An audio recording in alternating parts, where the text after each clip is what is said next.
Hey, good morning, good afternoon, good evening, everyone. I'm Jason Wild. This is the Jupyter Weekly Front-Ends meeting for Wednesday, October 16th, 2024. Thank you so much for joining. Looks like we have 6 people, including myself, on the call today. Please sign in using the HackMD link that's in the chat. And we've got a couple of things on the agenda today. I wanted to go first. I was talking about this yesterday with Rocio at our weekly triage call. We do triage for new issues every Tuesday at 9 a.m. Pacific. NB Classic hasn't had a release in some time, and there are some bugs that have been fixed that could use a new release to actually let people fix it or let people get the fix. So I'm wondering what the process is. I think Rocio was trying to start the release, but didn't have the right permission to do that. I'm wondering if anybody else can help out with that.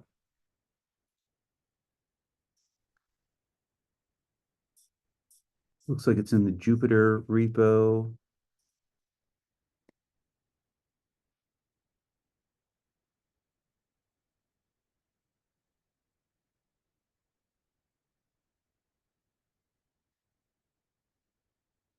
Well, if I don't hear anything back from anyone on this call, I guess the next step is to contact the front ends council, which I think Rocio and I are both on, so we can find someone that way. Let's move on to Jeremy had a few items that wanted to discuss, so go ahead.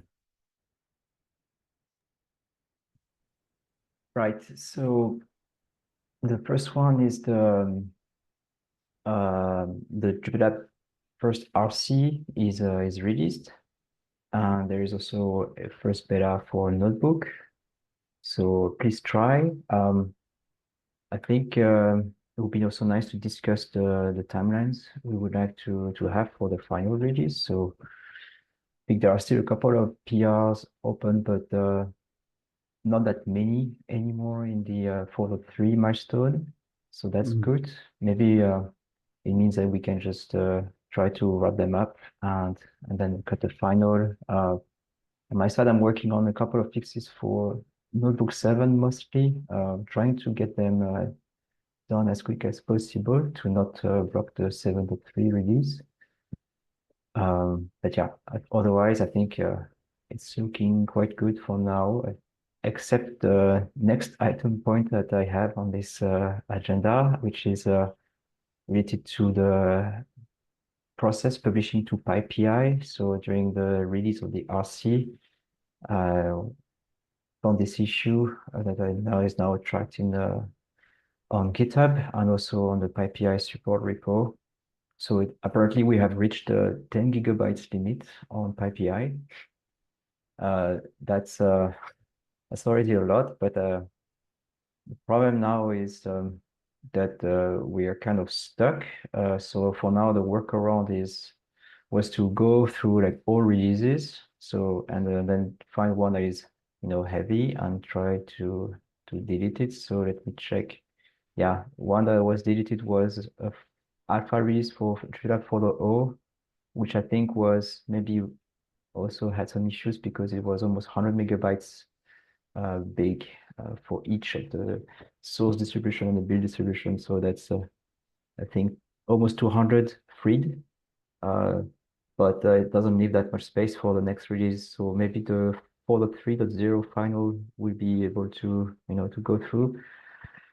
But I think the long-term fix would be for PyPI to bump our limit, which I hope will happen soon. So if any one of you has knows someone working on PyPI and could help make that happen, that would be great. Yeah, I saw you opened that ticket to get that limit increased, but I was trying to read up on it and didn't find info about like how long it takes for those requests to go through, or if they even get approved. Yeah, I don't know. Like I looked at their issue tracker, and I think there's been many issues have been they are still pending, the request. So a couple of weeks. I don't know if I they mean, at have the like a same time, priority system. Maybe yeah. they see JupyterLab, they may say, okay, it's used by a lot of people. Maybe we should bump it. And I put 20 gigs just to be safe, but I think even 15 would be enough Hmm. for now, just to unblock the releases. Because even though we could go through all of the previous alpha releases and try to delete them by hand, first it's a bit annoying. It's manual work, and secondly, I mean, usually it's bad practice to delete releases because you may never know if someone really uses a specific version. Even though they are alpha releases, they shouldn't use it in the long run, but it might be the case. So yeah, it's a bit complicated to make a real choice there when it comes to choosing a release to delete. So yeah, I guess we have to live with the 10 gigs for now, and our bundle, like the the packages we push to PyPI are uh, it's around 33 megabytes in total. Maybe there is some things we can do here to decrease the size also in parallel. So, yeah. Hmm. Yeah, I was looking at the list of JupyterLab releases, and it seems like there are a few dozen pre-releases that I think are, if we have to cull, I would strongly recommend culling pre-releases because pre-releases, especially release candidates, because the final release candidate should be identical to the released version. That's the point of having a release candidate. So it seems like those are the first, if we have to stay under that 10 gig limit, then let's start culling old release candidates. But Nick has his hand up. Jeremy, is this thanks for digging into this. This sounds awful. What do like well, never mind. Yeah. So this is by package name or by trusted publisher, or how is this? How is it how does the banhammer fall? I think it's by package name. So on the other So issue, I posted a screenshot. I think, it's the thing you find on the manage page on PyPI. I can go and there are other limits, and I think the yeah, others, yeah, we yeah. have not reached them. But for this one in particular, We're gonna find you. Yeah, I mean, so the biggest things, the biggest wins here, one would be to split JLPM off into its own package. We've already talked about doing that. We don't need to keep shipping it. It's dumb. No users can use it. They need Node. They don't know which version of Node. They don't know how to get the right binary versions that it works with. They don't know how to increase file sizes. So we can't do this stuff in retrospect, right? Like they're out there. We can't do anything about it. But I think moving forward, picking the builder work back up, getting JLPM out of there, potentially shipping source maps as a separate, because do we ship source maps? Are they in the SDist? I don't remember. Maybe shipping those is another package, right? So like you only get them if you ask for them. So that would create this whole other bucket of stuff going forward. Because really, I mean, the thing we ship should be 7 megabytes, and Notebook should be less, right? Like Notebook should not ship a copy of AJV and ELK and all that stuff. You know, um, I would hate to see us in the position where shipping the extra data provides value, but we can't ship it because it's big. And the example would be, the backends, the site escape backend and the ELK backend for Mermaid. Like, I think we should keep shipping that. I think it's good. Yeah, those are some thoughts there. But that doesn't change. That doesn't change what's in the can. That's for sure. yeah. So I checked quickly. There are two limits. The first one is the upper limit, which is 100 megabytes, which I think corresponds to probably the what you can upload for a specific release. So that's fine. I think we should stay below that, hopefully. And the second one is the total size limit, which is by default 10 gigs. And now it says we are 9.8 after the removal of this alpha 4.0 alpha release. And one thing, yeah, that we noticed, I think, in the past is the size tends to increase over time. So for example, the 4.0.13, just picking one randomly in the past, the source distribution is 18 megabytes.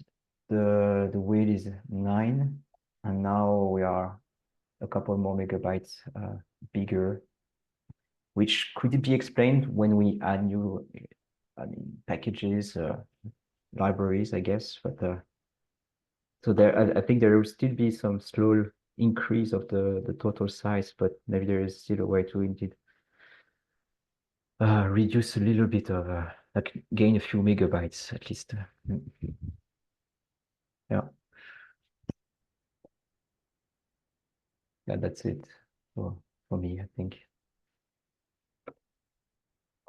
Okay. So did you want to talk about like a potential timeline for these upcoming releases? Because we have the release candidate for 4.3.0, we have the 7.3.0 beta for Notebook. I was taking a look. I saw that in triage yesterday, we identified a release blocker related to a security vulnerability that I opened a pull request, but then Dependabot also opened a pull request that you accepted, so that's fine. The only remaining release blocker is upgrade to YDoc stable, which the consensus we have is that we're going to do that like at the moment we release. So it's not really a blocker. It's just like part of the release process. So what's the timeline? Should we allow another week or two for people to try out the release candidate to decide to move forward to 4.3.0? Yeah, I think 1 week sounds good. If we need more, maybe 2 weeks is also fine. But if we can have it released within 1 week, that would be even better. I see there are 5 open PRs currently marked for 4.3. And I think a couple of them are either done or almost ready to go. Okay, I had one that I just closed, so I don't know if that's in that list. So it looks like there's 10 open PRs I see for 4.3.0, including drafts. Or is this, oh no, that includes issues. Okay. Yeah, in the worst case, I think there are maybe a few issues that are more like annoyances, bugs. Maybe we could also put them to 4.3.x, like if they are not, that critical. So I think for now they might be under the 4.3.0 milestone, just for visibility. But some of them it could be fine to just fix them later. Do we have a 4.3x milestone? I didn't see one before. Oh, we do now. Okay. Yes, we do. Yeah. Okay. Do we promote these release candidates at all? I was just taking a look at the discourse forum. I see we've done this before, but not like for every release. Do you think it might be worthwhile to like post to the JupyterLab discourse, say like, hey, we have a release candidate, maybe try it out? Yeah, that sounds good. I don't remember if we did it for the beta like a few weeks, months ago, but it doesn't hurt to do it again for the RC. Okay. And then do we have these release candidates published on PyPy? Yeah, we do. Okay. So are we at a point where we can't publish another release candidate? Like, are we at our limit now?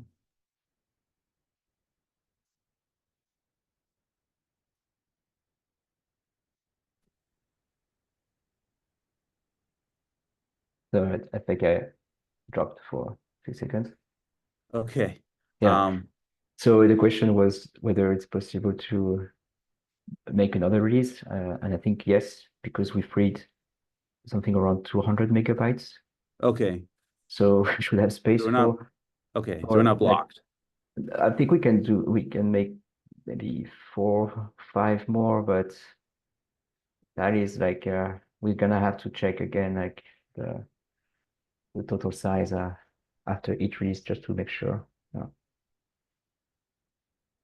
I mean, in the worst case, like we discussed before, we could also just delete another one, maybe the alpha for 4.0 because we had 37 of them. Probably we don't need to have them all right on PyPI, but yeah, that's what we could do just in case. I mean, the other big hit there would be shipping the Gold Master static assets in another package. So JupyterLab would just be like literally just Python file and would populate stuff. I mean, these things require changes. I don't think we can do that on 4.3.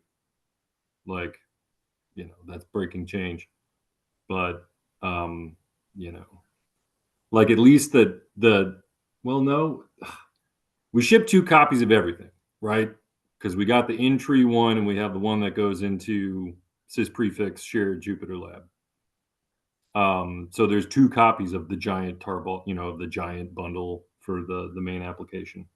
So splitting that wouldn't do anything because those are identical. So they're going to perfectly compress. So there's basically no overhead for shipping a second copy, even though it's kind of dumb. That's hard. That's hard.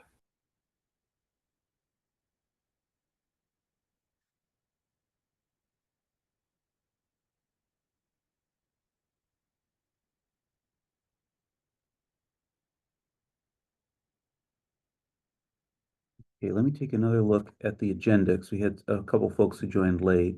Rosia, I'd mentioned, I saw you joined after we had that agenda item, but the NB Classic stuff, I can follow up with the Front Ends Council to ask about that. We didn't get any leads on that here. Thank you. I'm sorry, I was running a little late and had some issues, but thank you for that. I will.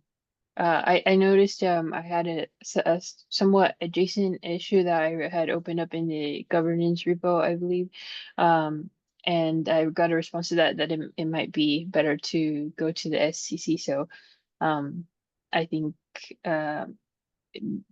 talking it over with the Front Ends Council would be a good step too.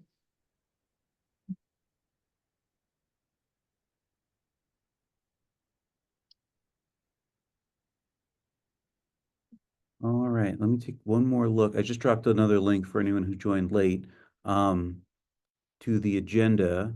I don't see anything else for on the record discussion, but I'll throw open the floor in case anyone wants to discuss any other topics.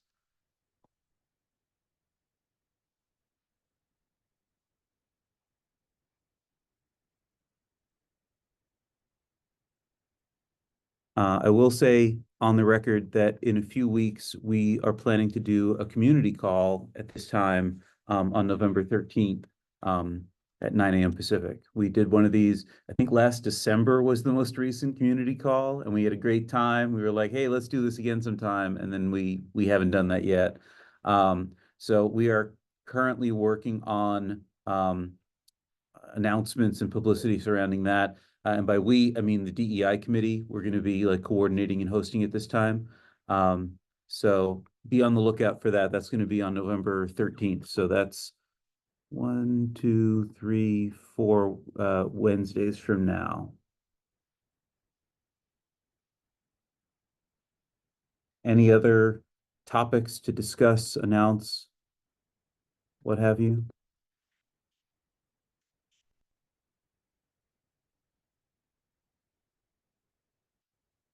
All right. Hearing none, I'm going to stop the recording. Thank you all for attending and contributing.